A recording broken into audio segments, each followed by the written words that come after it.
بسم اللہ الرحمن الرحیم۔ آج جو ہمارا درس ہے وہ نماز میں فاسد کرنے والی چیزوں کا ذکر، یعنی جن کی وجہ سے نماز نہیں ہوتی۔ بات کرنا،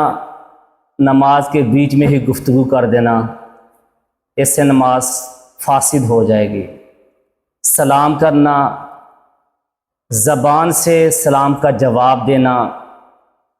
مصافحہ کرنا، عمل کثیر، قبلہ سے سینہ پھیرنا، منہ کے باہر سے کوئی چیز کھانا، پینا، بغیر عذر کھانسنا، اف اف کہنا، کرنا، درد سے رونے کی آواز بلند کرنا، چھینکنے والے کا جواب دینا، بری خبر پر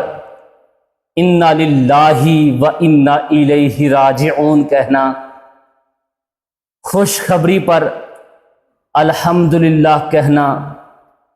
فجر کی نماز میں سورج کا طلوع ہونا، عید کی نماز میں زوال کا وقت ہو جانا، جمعے کی نماز میں عصر کا وقت داخل ہو جانا، بے ہوشی سے پاگل ہونا، جس کو حدث لائق ہو جائے، تکبیر میں حمزہ کو لمبا کرنا،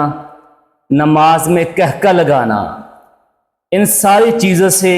نماز فاسد ہو جاتی ہے۔ اللہ کی بارگاہ میں دعا ہے کہ آپ کو بھی مجھے بھی اس پر عمل کرنے کی توفیق عطا فرمائے، آمین۔